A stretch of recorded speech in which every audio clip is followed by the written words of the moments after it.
Part 2। जब पेंतिकुस्त का दिन आया तो वे सब एक जगह इकट्ठे थे।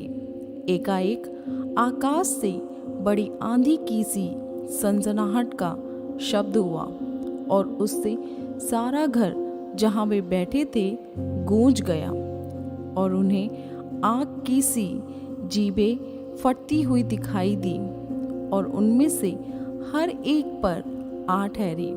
वे सब पवित्र आत्मा से भर गए और जिस प्रकार आत्मा ने उन्हें बोलने की सामर्थ्य दी वे अन्य भाषा बोलने लगे। आकाश के नीचे की हर एक जाति में से भक्त यहूदी यरूशलेम में रह रहे थे। जब यह शब्द हुआ तो भीड़ लग गई और लोग घबरा गए, क्योंकि हर एक को यही सुनाई देता था कि ये मेरी ही भाषा में बोल रहे हैं। वे सब चकित और अचंभित होकर कहने लगे, देखो ये जो बोल रहे हैं क्या सब गलीली नहीं? तो फिर क्यों हम में से हर एक अपनी अपनी जन्मभूमि की भाषा सुनाता है? हम जो पार्थी और मेदी और एलामी और मेसोपोटामिया और यहूदियों और कप्पदोकिया और पुंतुस और आसिया और फ्रुगिया और पंफुलिया और मिस्र और लीबिया देश जो कुरेन के आसपास हैं, इन सब देशों के रहने वाले और रोमी प्रवासी अर्थात यहूदी और यहूदी मत धारण करने वाले क्रेती और अरबी भी हैं, परंतु अपनी अपनी भाषा में उनसे परमेश्वर के बड़े बड़े कामों की चर्चा सुनते हैं। और वे सब चकित हुए और घबराकर एक दूसरे से कहने लगे, यह क्या हो रहा है? परंतु दूसरों ने ठट्ठा करके कहा, वे तो नई मदिरा के नशे में चूर हैं। तब पतरस उन 11 के साथ खड़ा हुआ और ऊंचे शब्द से कहने लगा, हे यहूदियों और हे यरूशलेम के सब रहने वालों, यह जान लो और कान लगाकर मेरी बातें सुनो। जैसा तुम समझ रहे हो ये लोग नशे में नहीं हैं, क्योंकि अभी तो पहर ही दिन चढ़ा है, परंतु यह वह बात है जो येल भविष्यद्वक्ता के द्वारा कही गई थी। परमेश्वर कहता है कि अंत के दिनों में ऐसा होगा कि मैं अपना आत्मा सब मनुष्य पर उड़ेलूंगा और तुम्हारे बेटे और तुम्हारी बेटियां भविष्यवाणी करेंगी और तुम्हारे जवान दर्शन देखेंगे और तुम्हारे पुरनिये स्वप्न देखेंगे। वरन मैं अपने दासों और अपनी दासियों पर भी उन दिनों में अपनी आत्मा से उड़ेलूंगा और वे भविष्यवाणी करेंगे। और मैं ऊपर आकाश में अद्भुत काम और नीचे धरती पर चिन्ह अर्थात लहू और आग और धुएं का बादल दिखाऊंगा। प्रभु के महान और तेजस्वी दिन के आने से पहले सूर्य अंधेरा और चांद लहू सा हो जाएगा, और जो कोई प्रभु का नाम लेगा वह उद्धार पाएगा। हे इज़राइलियों, ये बातें सुनो।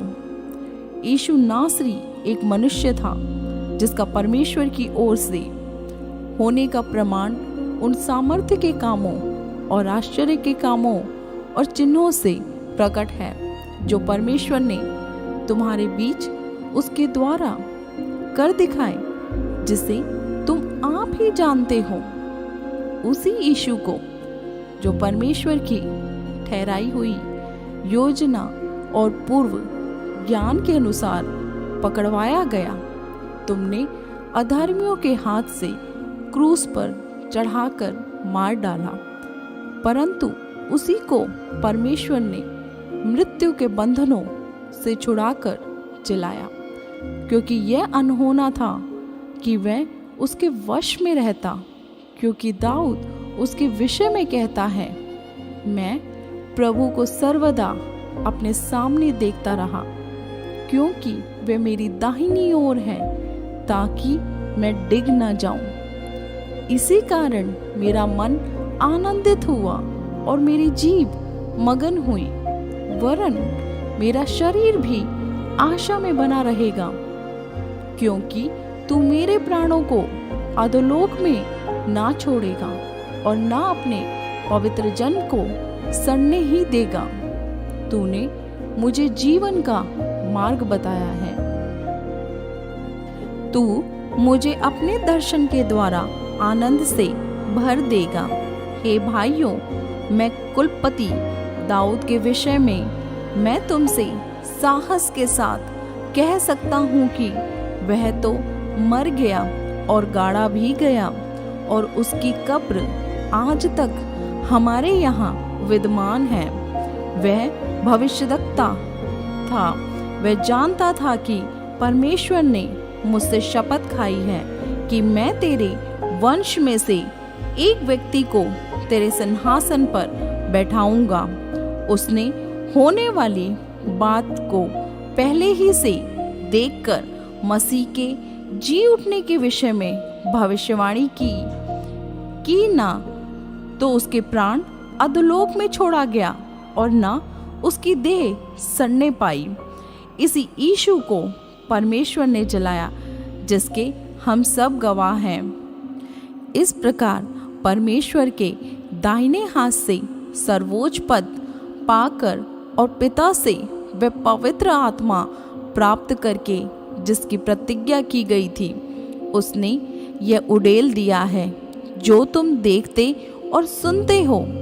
क्योंकि दाऊद तो स्वर्ग पर नहीं चढ़ा, परंतु वह आप कहता है, प्रभु ने मेरे प्रभु से कहा, मेरे दाहिने बैठ, जब तक कि मैं तेरे बैरियों को तेरे पांव तले की चौकी ना कर दूं।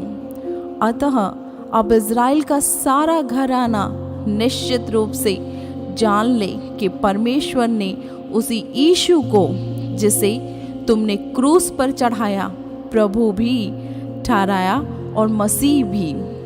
तब सुनने वालों के हृदय छिद गए और वे पतरस और शेष प्रेरितों से पूछने लगे, हे भाइयों, हम क्या करें? पतरस ने उनसे कहा, मन फिराओ और तुम में से हर एक अपने अपने पापों की क्षमा के लिए यीशु मसीह के नाम से बपतिस्मा ले, तो तुम पवित्र आत्मा का दान पाओगे।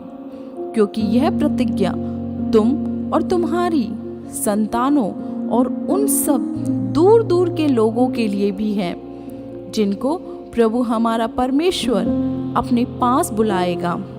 उसने बहुत और बातों से भी गवाही दे देकर समझाया कि अपने आप को इस टेढ़ी जाति से बचाओ।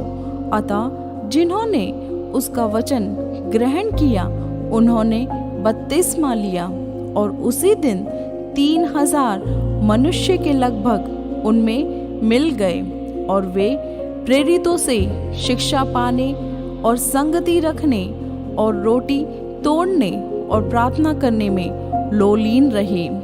और सब लोगों पर भय छा गया, और बहुत से अद्भुत काम और चिन्ह प्रेरितों के द्वारा प्रकट होते थे, और सब विश्वास करने वाले इकट्ठा रहते थे, और उनकी सब वस्तुएं साझे में थी। वे अपनी अपनी संपत्ति और सामान बेच बेच कर जैसी जिसकी आवश्यकता होती थी बांट दिया करते थे। वे प्रतिदिन एक मन होकर मंदिर में इकट्ठे होते थे, और घर घर रोटी तोड़ते हुए आनंद और मन की सिधाई से भोजन किया करते थे, और परमेश्वर की स्तुति करते थे। और सब लोग उनसे प्रसन्न थे, और जो उद्धार पाते थे उनको प्रभु प्रतिदिन उनमें मिला देता था।